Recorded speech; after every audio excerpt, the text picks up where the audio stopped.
With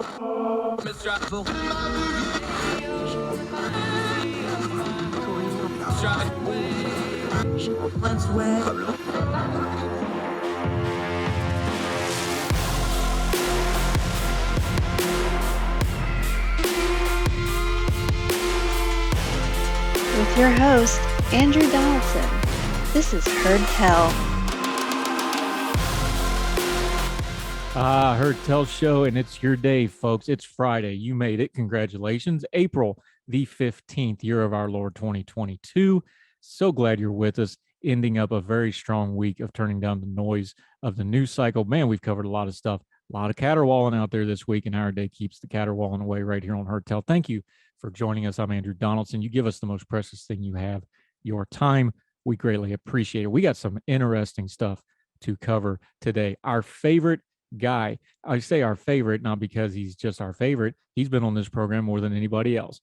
By popular demand, Dr. Michael Siegel, he's back. Going to talk some science, going to talk some sci-fi, going to talk some space stuff, going to talk about Ukraine. He has familiar ties to Ukraine. Get his personal take on what's going on there. We're going to play a fun little game. One of his many flaws of his personal character is he does not care for the movie Armageddon, the great cinematic masterpiece. I'm going to ask him directly which movies are better at science, Armageddon, and play a little lightning round game with him of various kinds. We're going to have some fun with it. Our friend, astronomer, astrophysicist, spacecraft commander, master of the Blackstone Griddle, Michael Siegel, will be on a little bit later in the program. Have some fun to end the week. We're also going to end the program with a really cool story. A 100-year-old, heavily decorated World War II fighter pilot wants to use his centennial birthday to spread some charity. It's a wonderful story of a great American and a living American legend. We'll talk about that in a little bit. But as always, we have to talk about a little bit of culture and politics. Elon Musk all over the news about Twitter. I got some flack for what I said on social media. I will explain that in a little bit more detail a bit later on in the program. Marie Le Pen out in France, the French elections. She is upset that people are tying her to Vladimir Putin. I have a very simple answer for her and solution. If she doesn't like that, that would make that stop. She ain't going to do it, but we're going to suggest it anyway. That's coming up in a little bit. Let's start right here with domestic politics. President Joe Biden, there has been two major polls released in the last few days. The Q poll, Quinnipiac poll, came out, and a Gallup poll came out. Neither one of them were good. In fact, both of them were very, very poor. In combination with the CPI inflation number, things ain't looking good for an election year in the midterms. Let's go to the Washington Post. They broke it down this way. The first poll was Quinnipiac University, released on Wednesday. It measured Biden's approval with those aged 65 and older at about even, as many viewed his job performance positive and negative. Those under 30, though, were more than twice as likely to view his performance with disapproval. That's Quinnipiac, the pollster that Biden's team once went out of its way to disparage as an outlier. But then on Thursday morning, a new polling, reading from the Washington Post here, from Gallup showed it the exact similar pattern. It was among the youngest Americans, not the oldest, where Biden was struggling the most. What's more is with those Americans that his approval had fallen the most over the course of his presidency. Gallup broke out Biden's approval into 3 mini-month chunks. The first covered the first half of 2021. The second period, lasting when the polling was found to his approval, was sinking. The most recent extended from September through March. Remember what happened in September? That's coming off the tail end of the Afghanistan debacle. The most recent extended from September through March among those older than baby boomers, that's born in 1945 or earlier. So all those folks would be just right around 80 years of age and older. Biden's approval had been flat across those three periods. Among boomers, that's 46 to 64. So you're talking people 60 to 80 roughly. He lost about 7 points. As the groups get younger, the decline gets steep. By the time you get to Gen Z, that's 97 or later. His approval, 97 later, those would be, 25-year-olds or so. His approval is down 21 points. This isn't how it's supposed to be. Young people are expected to be the great future hope of the Democratic Party with their liberal views influencing their vote for decades to come. This is the Washington Post saying this, not me. Yet here we are, disillusionment at least, if not outright distaste, raising the obvious question, why? Great piece of writing here, the next line. There is not an obvious question why. Good job, Philip Bump. Excellent way to write that one. There's not an obvious answer, however quickly someone might be offended. For example, it may be tempted to point out the administration's decision not to immediately retire student loan debt. That's overblown. That's we'll talk about that some other time. It's a deeper issue. But only a third of those under 30 have such debt, meaning that for 2/3 of the group, it's probably less of a personal concern. Gallup data does not allow us to drill down on cause. Remember what we talked about our friend Brooke Medina. Good polls will always give you the crosstabs. You can get down in there and find out why this stuff goes on. But reading from Philip Bump here, it does allow to consider a few things. And then they break it down by race. Hispanics down 21 points, black voters. The black voters in the Democratic Party made Joe Biden president. Remember South Carolina, Jim Clyburn. They ran, not walked to the polls for this man to become the nominee and eventually the president. That is a crucial constituency for the president. Black voters down negative 20%. White voters down 10%. By party, Democrats are down 10%. Independents, negative 19 points. What does all this mean? You can go through the rest of the numbers at Washington Post. I encourage you to read it yourself. They got some handy dandy pretty graphs as well. Unless something really drastic happens, the midterms are going to be a bloodbath for the Democratic Party. Usually, if you lose 10 to 20 seats in a midterm, that's pretty bad. If you lose 30, you've got yourself a tsunami going. There's a very good chance they could lose 30 seats. They might even lose the Senate. Now, there's a lot to happen between now and then, and you still got to run individual candidates. And God knows the Republicans have some real winners running, especially in places like Ohio, where you may actually have a nominee that's just stark raving crazy, and it doesn't matter the partisan spread. They may do something really nuts and blow an election. So there's a lot to happen here. But cyclically, traditionally, cyclically, the midterms should go well for the Republicans. So let's project out for just a little bit, though. The president's approval numbers are horrible, but I want to caution y'all on something. Nothing stays the same in politics for very long. If the Republican Party gets power and they take Congress, especially the House of Representatives, and you have a split Congress and or an even Senate, or even if they take the Senate, his approval numbers are going to go back up next year. Well, how do I know that? He's still Joe Biden. I know he's Joe Biden. He's got a lot of flaws. We detail his flaws. We're very critical of the president here. But the dynamic will change. It won't be the Democrats didn't get anything done, which is why those younger voters are so upset right now. They've done nothing. They've got no major policy. I know they did the COVID stuff, but anybody would have done that. I know they did infrastructure, but every Congress is always going to vote for roads and bridges. They don't have a lot of signature stuff to hang their hat on as far as accomplishments go. And policy still does matter even in the social media age. But if the Republicans get Congress, his approval is going to go up. Why? Because he's not to blame anymore. And now he gets to work off a Republican Congress. And Kevin McCarthy, or whoever's in charge of the Republican caucus in the House of Representatives, is going to have an unruly bunch of folks who's going to feel really, really empowered to try to get theirs. And there's some real questionable folks on the Republican side of the ledger that might really cause problems for the Republican Party, not to mention the country. So just hang in there. Don't lose your bearing. Yes, this is probably going to be a massive red wave election, but it may not last super long. Remember, you still got to run somebody in 2024. The elephant in the room floating out there, Donald J. Trump. What's he going to do? What's his role in 2022 going to be? Is Biden still going to run? Some people don't think he's going to run. I think if there's breath in his body, he's going to run. I think you're wasting your time talking about that. But if President Biden runs in 2024 and he gets to run against a Republican Congress, his approval is going to go up because a lot of this isn't going to be his fault anymore. And he'll have some silliness to run against. Moral of the story, things change quick in Washington. Republicans are riding high right now. They're going to have a very good November. But then once they're in power, they're going to have to do something productive with it. Call me skeptical. I've seen this movie before. More Heard Tell right after this.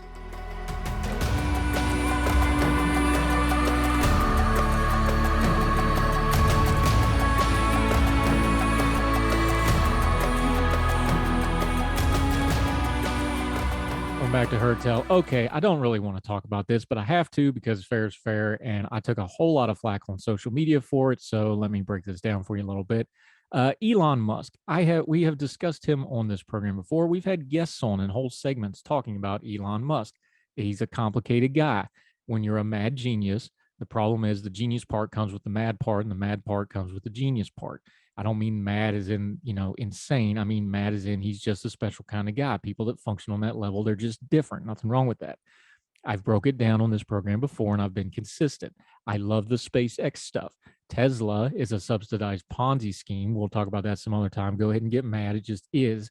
If they're not getting all that subsidized money from other car companies, it's not a car company, it's a luxury brand. But we'll get into that some other time. I'm not a huge fan of the Tesla stuff. I love the SpaceX stuff. He's doing great work for humanity in that rank. And then how he personally conducts himself, I've got all kinds of questions. Remember when he called the cave rescuer in Thailand a pedo? And he called him that just because they shot down his idea of trying to invent a submarine to get the kids out of the cave. He got mad online and besmirched that man for no good reason than other. He doesn't have any impulse control. So now everybody's freaking out because he was going to go on the board for Twitter. He's not going to go on the board. He owns 9%. Now he has done a filing to buy Twitter outright. Everybody just calm down. Okay. I understand the numbers are big. He's put in a $40 billion plus offer. These deals, let's be adults here. He doesn't have $40 million laying around. I know some people estimate his worth at $250 billion. That's not the issue. You have to put these deals together. They have to be financed. Somebody, a third party on top of the financing has to verify the financing. These things are very, very complicated. Just because he says he's offering that, there's 100 steps before that would actually come true. And I want to bring you back to something that happened before, and for some reason, everybody seems to have forgotten it. In 2018, he said on Twitter that he had secured private funding to take Tesla private, which he says it was true. The SEC, the Security Exchange Commissions, disagreed, as did most of the company do. And he got in a whole lot of trouble for it. He got in so much trouble that him and Tesla both had to pay $20 million apiece in the settlement to the SEC, and he had to step down as the chairman of Tesla. This was just in 2018. This wasn't that long ago. So before everybody gets all hot and bothered about Elon Musk buying Twitter and getting into the free speech debate and all that, which I've got into a little bit online with some folks, I see zero evidence that he would be any better for free speech than the current management of Twitter, but he has fans, and fans don't want to listen to such things. He has a habit of talking big and not backing it up. He cannot pull $40 billion out of thin air. These kind of deals have to go through. It would have to go through regulatory approval. He would have to do a lot of work to do it. So I would calm down. I would let this breathe. He's not going to buy Twitter in the next 10 minutes. I don't really want him to buy it at all, but that's another matter, neither here nor there. Just let this one breathe.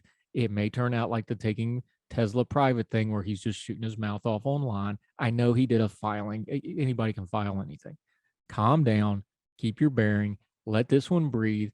Elon Musk, the person, the idea, the myth, the living legend, has gotten a lot bigger than Elon Musk, the man who actually interacts with people online and does things to get attention, to drive his businesses. He's very smart. He uses social media to manipulate things like stock prices.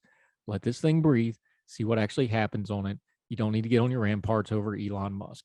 Just hang in there. Let's see if there's actually any there to this particular story. More Heard Tell right after this.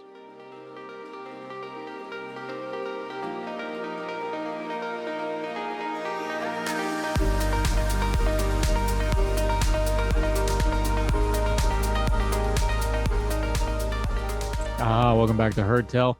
Here he is, the most appearances ever in the history of the Heard Tell program. He is here to extend his lead. He is one of the smartest people on the planet. That's not me saying that. That's all the letters after his name saying that. And once he starts talking, you'll understand what we're talking about. Good friend of ours, an astronomer, a teacher we're going to actually talk a little bit about today, spacecraft pilot, Blackstone griddle connoisseur. Did I leave anything major out there, Michael Siegel, or did that pretty much cover most of it? Purveyor of dad jokes. Purveyor of dad jokes. I actually got to bust out the Smoky Bear and the Benedictines in the flower shop and not making sure you prevent florist fires last night, to massive groans from the middle school kids. So we can do dad jokes all day long, my friend. Good seeing you. It's been a minute. We have been dealing with the wider world just more broadly. We've both been tweeting about it. We've been writing about it at Ordinary Times. The stuff going on in the Ukraine and with Russia, Ukraine, obviously they've kind of blunted the initial assault, but just as your observer of humanities, as you gaze at the stars, you also deal with us down here in the dirt and the muck. What's your overall impression of where we're at some 45 days into this illegal war of aggression that Putin has put on the Ukrainian people? Well, I think it's very telling that he's redeployed to try to achieve something in the East. When this war started, you remember the US projections were that Kiev would fall within days. They wanted to evacuate Zelensky. And then this week, Boris Johnson went and visited Zelensky in Kiev, and they've redeployed to the East. So I think I don't see any way you can look at this and not conclude that it has not gone anywhere near what Putin was hoping for. I don't think he anticipated this kind of resistance. I don't think he anticipated that Zelensky would defy him as much as he has, and that the Ukrainian people would rally behind him. And I don't think he anticipated that the West and NATO would unite against him as thoroughly as they have.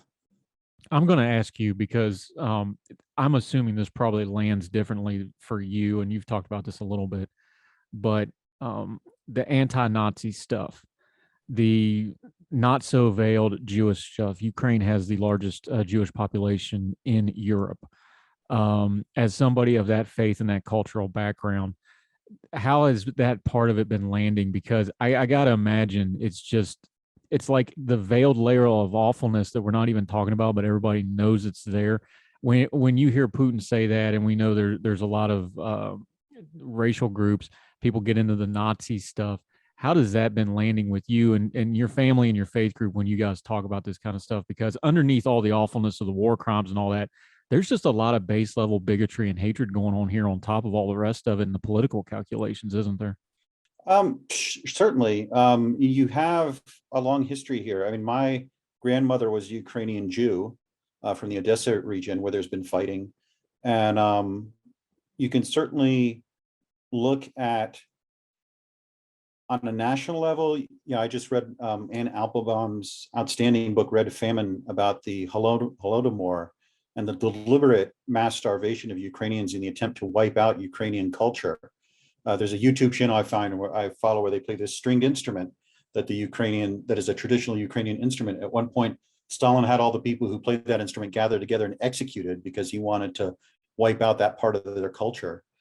And, sort of putting this in the guise of anti-Nazism, I do realize, people talk a lot about the Azov battalion and some of the, Nazi symbology and so forth there. That's a very small part of Ukraine's culture. I mean, it's certainly there and certainly an element that Zelensky and his fellows need to deal with. But this is not a country of Nazis. And to take that banner when you're fighting a war of aggression, I think really does rub a lot of people the wrong way. And normally when we have you on talking to our friend Michael Siegel, that's Dr. Michael Siegel to you when we talk science stuff, but we're talking culture for the moment. You are a man of science. We usually have you on to kind of break down data sets or a study or something like that. As a scientist, though, when you have something like a shooting war, how do you process that in the academic community? Because it really does go to show that, we have all this scientific knowledge, and this is more of a philosophical question, but science has a lot of limits when it starts hitting human nature, especially the dark sides of human nature. How do you process that? Like when you're teaching a class or when you're talking to your students or people you're mentoring and like, look, we push science for the betterment of humanity, but at the same time, science has a lot of limits on what it can do to actually affect the behavior of humanity at the same time. Certainly that's a part of it. And as far as the impact on the scientific community goes, we do have, I don't personally have any collaborators in Ukraine, but I do know people who do, and who are saying, they've lost contact with them or are hearing messages from them about how desperate the situation is there. And I do have collaborators in Eastern Europe who are worried about this whole thing and what it might mean for other countries in the region and so forth. As far as the morality goes, the first the first lesson I give in almost any class I teach is about the scientific method and why science is so awesome and why it has solved problems and put disease on the run and put men on the moon and so forth. But I say that there are limitations to science. If there's no data, there's no science. And there are aspects of the human condition that sort of defy scientific explanation on our more of moral, ethical, spiritual questions than anything else. The example is, there was a couple of years ago, Neil deGrasse Tyson put out this thing about how he wanted a society that was defined by scientific principles and, forwarded science. And my response was, as much of a promoter as a science I am, there are questions in our society that science does not have an answer to. These are moral questions. The case against slavery, for example, is a moral question, not a scientific one. The case for civil rights and free speech, these are more moral questions than they are scientific ones. And the case against an aggressive war, and you can have scientific aspects of it. You can talk about the destruction of human life and the loss of human potential and the destruction of economies. But ultimately, these are moral questions that we decide that we oppose war, we oppose aggression, we oppose murder because they are wrong, not because of the science behind them. Put your teaching hat on for just a second. You've been doing a lot of yeoman's work at Ordinary Times with the COVID stuff for the last 2 years, usually because, it's a data set heavy thing. We're talking about percentages, we're talking about viral loads, we're talking about a lot of nomenclature and terminology that people don't understand. There's a lot of stats and figures. Put the human face on it, though, because you were tweeting about this, and we've talked about it a couple times over the years now. We've been dealing with COVID for years. How weird is it to say that out loud? You're a teacher at heart. You love to teach. You still, even though you're, advanced in your career, you like to teach that introductory level in your field because you love that. Talk about those students you're seeing, because you're getting, freshmen and sophomore that did that virtual learning stuff in their last years of high school, those formative years. What are you seeing from those students? I imagine it's a spectrum where, some people adapt really well, some people don't. But as an educator, and you're at that higher level now, what are you seeing from the actual students that have come out of this and are trying to push ahead with their higher education now? Well, I wouldn't claim to be an expert on this. I think we're still learning a lot. We're probably going to have studies coming out for years now on the impact of this on student education.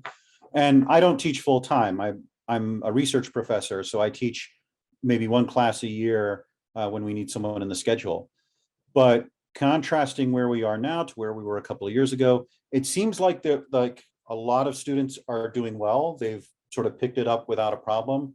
But there does seem, and not just based on my experience, but on talking to other professors about this, there seems to be a sort of tail of students who are struggling to get back to where they were a couple of years ago. And this is borne out by some of the initial studies we've seen, which have shown that there has been regression in student performance, not just in what they know, but in their abilities to learn and to keep up with class. And especially in college, if you get behind, you can get really behind and struggle. And there are connections of that between socioeconomics and so forth, that students who are from more well-to-do families did better through the pandemic and so forth.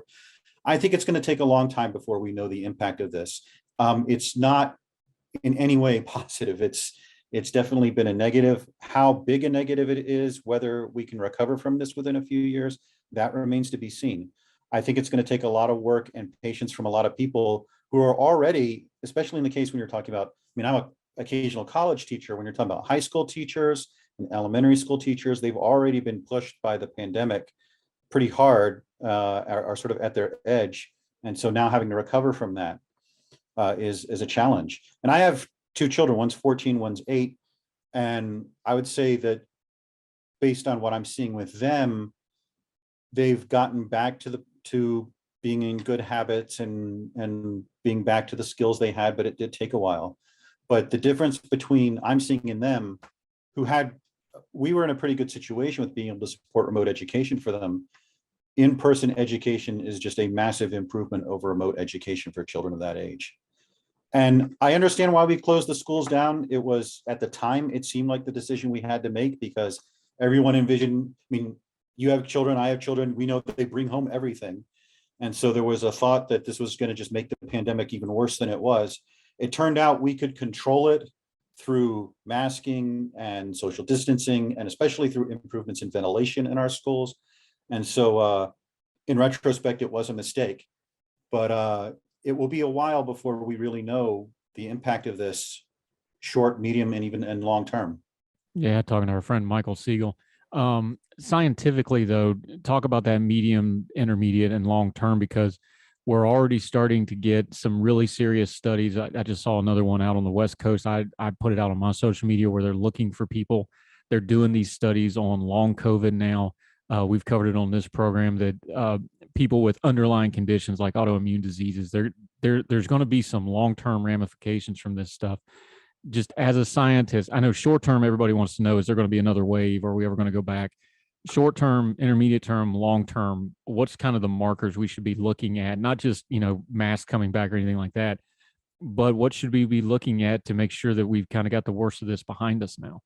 I think the main thing is going to be on the technological side, getting improvements in the vaccines, getting more people to get vaccinated. I think that the vaccines that we have developed in the United States have proven to be by far the most effective weapon we have. I mean, masks are good, social isolation, is good. But social isolation, of course, has a huge downside. But vaccination is really why we are where we are right now, and why we're not experiencing what's going on in China right now. I mean, we're just having a little bit of an uptick in the last few days from the latest version of Omicron. And I know Philadelphia in my state has just reinstituted indoor mask mandates. So we'll see where we are with that. But it's very hard to predict what a virus is going to do. And I think that the course of continuing to develop antivirals, continuing to test, continuing to find new ways of predicting when outbreaks are going to happen, and especially improving the vaccines to the point where they are much more effective even than they are now, which is pretty miraculous where we are 2 years into this, I think is going to be the big challenge for the years ahead.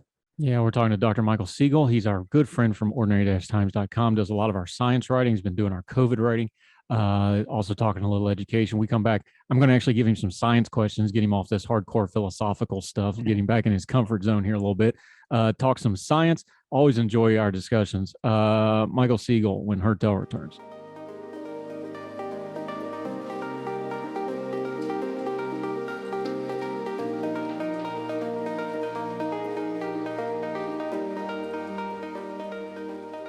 And one of these days, I'll actually spell your name correctly without switching the I and the E.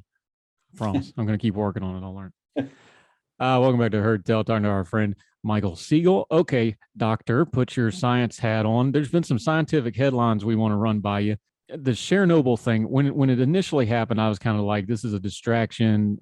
We know that the plant is closed. Even with them shelling it, there would have to be some extraordinary circumstances. They would have to sabotage it on purpose to really cause an incident. So I kind of turned the noise down on that. What we're finding out now, though, some of the reports, and again, a lot of this is reports, so take it with some grains of salt. If the Russians really did have their troops digging trenches in the exclusion zone, if they really did have them bivouacked out in what they call the Red Forest there for obvious reasons, if you watch the thing, if any of that is even fractionally true, morally, obviously, it's just ridiculous. But on a scientific level, this is idiocy that I'm not sure that we thought even the Russians would do, even knowing the Soviet Union had idiocy that caused Chernobyl in the first place. This is mind-boggling on a scientific level. You just got to be shaking your head at it, don't you? Yeah, and the thing, you always treat radiation with respect, even when you're dealing with small amounts of it, because it's invisible and you can accidentally contaminate yourself, or there are famous incidents throughout history. One of the earliest was with what was called the Demon Core, core that accidentally went critical and killed people because of the sudden intense increase in radiation. So it's mind-boggling to me that you would send people into one of the biggest radiation disaster zones, the biggest radiation disaster zone in the world, and not prepare them for being there. I mean, people visit the Chernobyl exclusion zone. People go there for tourism, as a matter of fact. And they get instructions on what's safe to do, what's not safe to do, how to monitor yourself, where to go, where not to go. And to send your soldiers into that region and not give them those kind of basic instructions, and in fact, tell them to do incredibly dangerous things like disturb radioactive soil and dig into radioactive soil where that stuff sits there for many years, is just incredible to me. Yeah, scientifically explain, folks, what we're talking about, because tourism is big in Chernobyl. It's one of those things where we all know the precautions, and we know about the liquidators, those poor guys. Talk about soldiers that got screwed over. It's one of those things where you can kind of walk around with some exceptions. They can actually take you into the reactor hall. There's pictures in there. You can go on YouTube. They'll take you right in the reactor hall. You can look at the reactor halls and all this. But all of that is undisturbed because it's stuff that's been dealt with, it's been treated, it's constantly monitored, I would assume. But when you start going out into the forest and you start digging up, talk about scientifically why that's so different than just, walking down the street of Parapat or wherever, where it's had 30, 40 years of kind of settling down a little bit.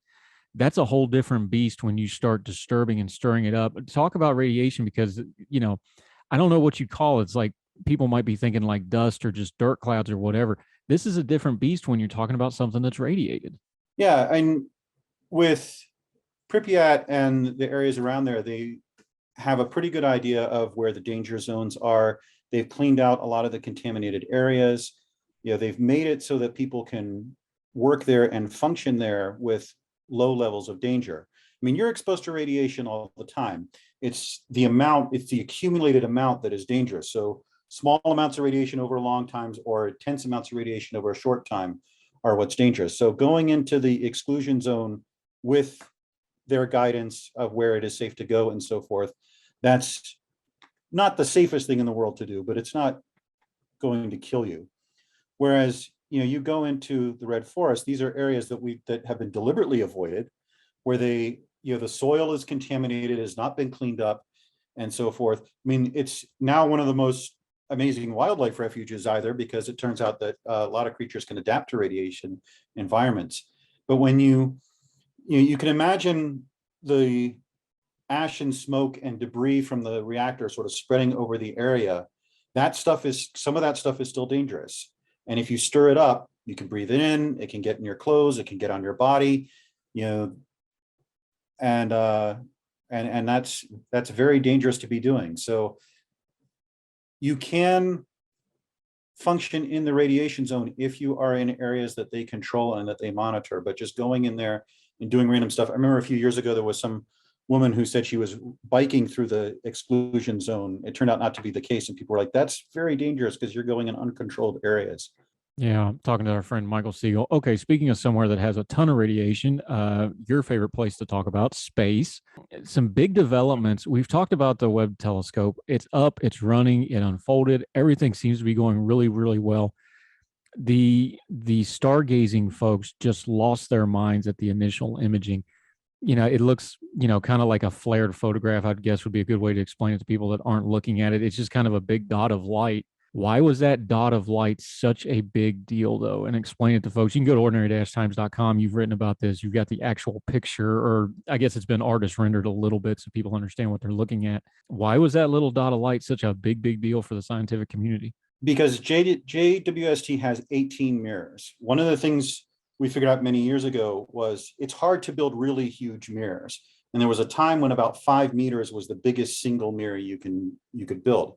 But it turns out it's easier and cheaper to build mirrors with hexagons. The Keck telescope, the first 10-meter class telescope, was built out of these hexagons that you fit together, and you use these little actuators to get it into the right shape so that you can focus the light.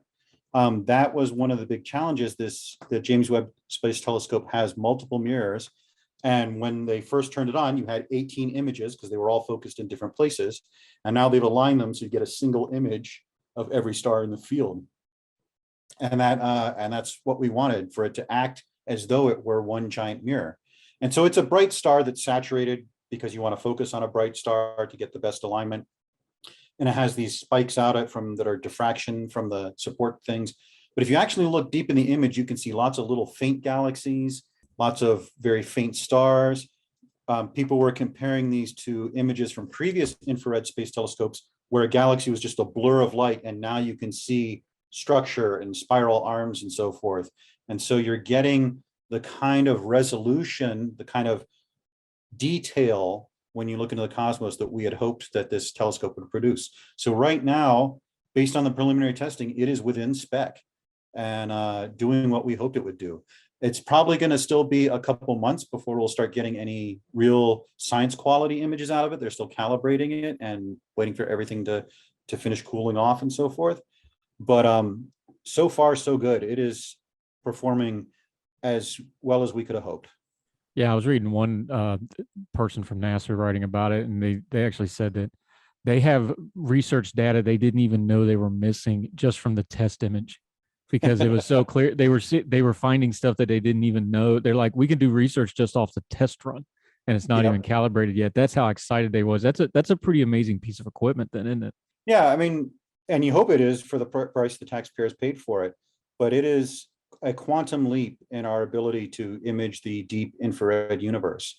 And the mysteries we wanted it to explore were things like how stars form, how planetary systems form, how the first stars in the universe were created, what kind of stars there were, how the first galaxies were forming.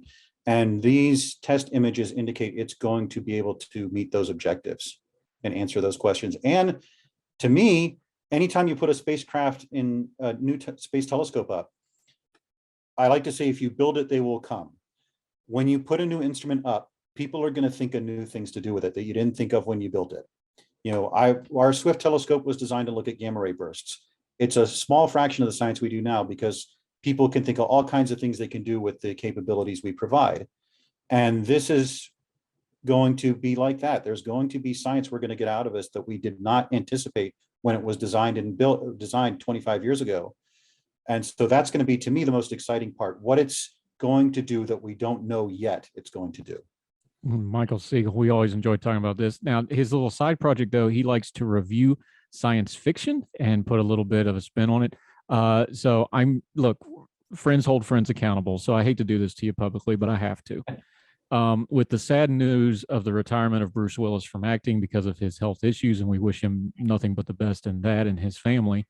Would you like to take this opportunity to admit how drastically wrong you have been about the wonderful motion picture documentary Armageddon, and how humanity can save itself through the magic and power of science, in lieu of the fact that we're never going to get a sequel now that Bruce Willis has retired? I'm actually probably going to do a video, hopefully this summer when I have a little bit more time, on Armageddon. I can certainly see why people like it. But the liberties it takes with science are fairly extreme. So we'll just have to reconcile ourselves, meet in the middle with that, where I can admit that I see why it is as popular as it is. Is there truth to the urban legend that NASA and other folks used to use that as an introductory test to physics, where the students would have to prove all the problems that were wrong with things like gravity and things like that by watching the film? I can neither confirm nor deny that that has been done at some point. Have you ever done that at any point where you just got so mad you busted out the legal pad and went, I'm going to get them? I have not yet, but it certainly is an interesting project you could unveil on Astro Majors to look at that. Okay, better. Let's just do some quick hits here real quick. Better scientific science fiction movie, Armageddon or The Last Starfighter? I would say probably Armageddon, because Armageddon at least deals with a real problem, which is asteroids might possibly hitting the Earth. Okay, fair enough. Armageddon or Doctor Who? That's a tough one. I would say Doctor Who, because it occasionally does have a really good science fiction story. Fair enough. Okay, here's one for you: Armageddon and original Star Trek. I'm actually going to be doing a video on original Star Trek soon. I would say original Star Trek. It does deal with flights of fancy like warp drives and beaming and stuff like that, but it actually, the stars they mention are real. Some of the concepts they talk about are real. There's certainly some things that you can criticize in it, and that's another summer project that I'm going to be doing. I just finished my tweeting out my reviews of the first season of original Star Trek, and just a preview for what's to come, I'm going to be doing a video where I break down some of the science of the first season.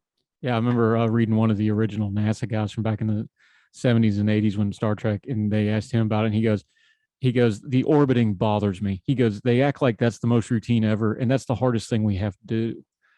And that was one of the points he took out of it. He's like, that's the hardest thing we do, and they make it like it's the most, just put us in orbit willy-nilly. Yeah, they also have this plot device where they have the engines run out and the orbit's going to decay. And I'm like, we have lots of satellites that have been in orbit for decades and don't have engines on them at all. So I don't think, unless your astronavigator is really bad, you shouldn't be in that unstable in orbit. Okay. All right. Armageddon or Deep Impact? I would have to say Deep Impact on that one, just in terms of the science. They get a lot more science right, but they get a lot of stuff wrong too. So maybe I'll talk about that at some point. All right. And one that is semi science fiction, but it's a movie that just drives me absolutely nuts. Armageddon or Day After Tomorrow? I've actually not seen Day After Tomorrow. I did talk to a climate scientist about that who did not like it. I can't imagine why. Anything, should we just ban Roland Emmerich from making any movie that doesn't involve a natural disaster on Earth itself? That might be a good idea. I think maybe we could actually get Congress to do that. Oh, great. More. Yeah, let's make it a First Amendment issue while we're at it. Great job, scientist. Dr. Michael Siegel, one of our favorite people. The streak continues. The lead has been extended. The most seen guest on the Herd Tell program. Long may your reign last, sir. Appreciate your time. Well, thank you for having me once again. It's always a pleasure. Yeah, appreciate you, my friend. Take care.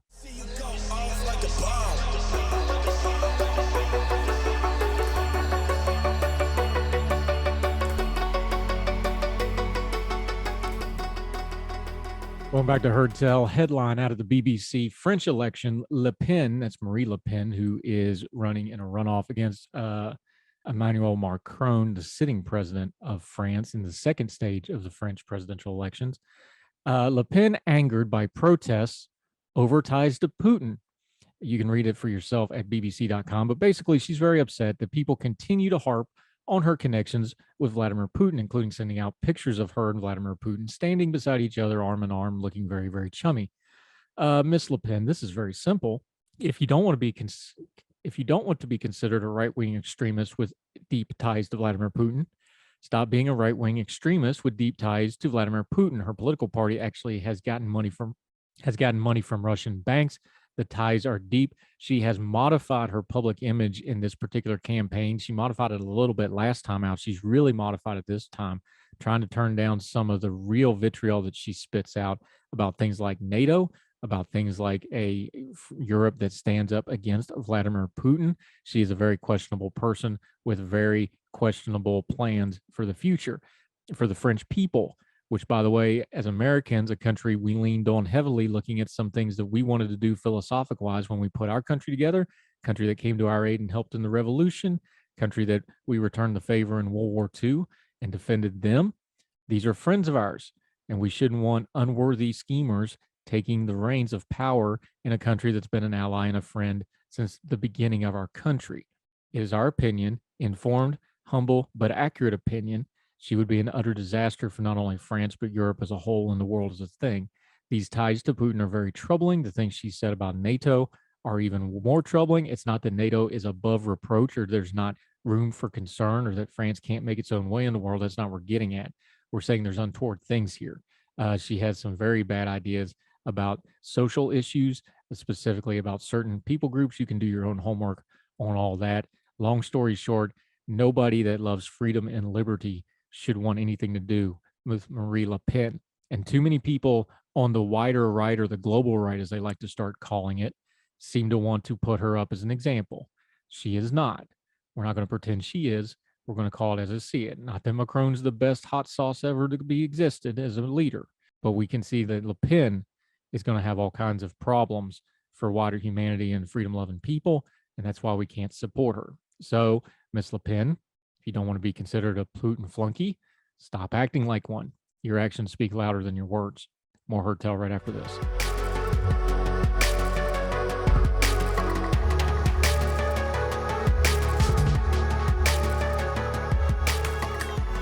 Herd Tell show. We always try to end on a happy note. Here's a great one.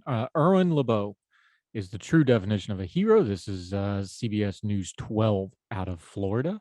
He's a decorated World War II fighter pilot, an author, and philanthropist, and he's celebrating his 100th birthday this coming Sunday. His wish is to raise $100,000 for charity and get 100,000 birthday messages. I was hoping we could get 100,000 people to each to send $1. We would easily raise our goal, Erwin said. So I think we're up to about 25,000, he went on with a laugh. The money Erwin raises goes to the fund he started more than 30 years ago to benefit Alpert Jewish Family Services in West Palm Beach. It's called Project HOPE. That's HOPE, like an acronym, which stands for Help Our Poor and Elderly. He says he's enjoyed every minute working with the organization and being able to help their cause. The agency is out of the ordinary. It helps people of any kind of need, financial, emotional. It really doesn't matter. If somebody calls and they need help, agency reacts. Since the creation of Project Hope, Irwin, along with his wife of 79 years, Judy, God bless them, and their neighbors in the Hunters Run community have raised over $400,000 for people in need. Mark Hoppin, the CEO of the foundation, says its money has helped thousands of people with services they may not otherwise been able to provide. Each year, there's a visit or two from Irwin and Judy where he hands out an envelope of checks, and I know it pleases him so much, and it pleases us so much that he does that for us. It's just one of the many accomplishments Irwin looks back on fondly as he gets ready to celebrate his next milestone. Originally from New York, Irwin was working in a defense plant. When Pearl Harbor was attacked, he immediately enlisted in the Army Air Corps, became a fighter pilot, and was assigned to the 27th Fighter Group in Europe, flying 93 missions in a P-47 Thunderbolt. That's a lot of close air support, nasty, ugly fighting for a pilot. Good on him. LeBeau received 5 air medals and the Legion of Honor from the French government. They don't hand those out, folks, especially in World War II. This is a bona fide living legend hero we're dealing with here. Through it all, he kept a diary of his daily activities, and that diary is now in the Library of Congress. It is also the basis of his book, A Pilot Story, which was published on Amazon. You can visit Irwin's 100th birthday fundraising page on Facebook. It's linked in this piece at cbs12.com. In addition to donations, he's hoping for 100,000 birthday wishes. You can use the hashtag Love for Lebow, Lebow. On social media, it's already getting Irwin birthday love from all over the country, from St. Louis, Missouri to Arizona, Nebraska. I couldn't believe some of the return addresses I was seeing. What an absolute legend. A very full life. And may you enjoy these days as you cross your milestone, sir. God bless you. And we thank you for your service. And we thank you for a life well lived as a great American. That'll do it for Heard Tell. I love stories like that. It's much better than politics, ain't it? We need more people like him. And when he passes off the scene one of these days, who's going to take his place?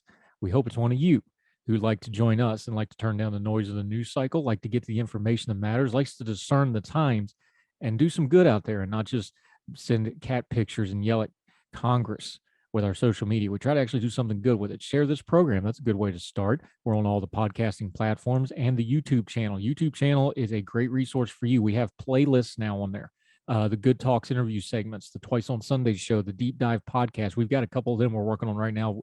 Really going to be good. Some important topics we're going to get really in depth in, things like partisanship, things like abuse, things like conservatorship. I'm really excited to get those out to you. All of that on the YouTube page. It's free to subscribe. It's easy to share. Also, if you're a big Facebook user, Big Talker Network in your search block on Facebook, search it, follow it, all the Big Talker Network content that we partner with them where they put it out on the radio for us. I also jump on some of the other programming on there from time to time, but our program comes out every day, 7 a.m., repeat at 3 p.m., twice on Sundays on there too. You can follow on Facebook, and that's a great way to share the program. Send it out on Facebook. We'd sure appreciate it. So until we see you again on Monday to start a new week on Heard Tell, we hope you're well. We hope you are well fed. Have a great weekend, folks. We'll see you for Twice on Sunday, and we'll be right back here Monday morning with more Heard Tell. Take care. All the music on Heard Tell is provided under a Creative Content license from monstercat.com.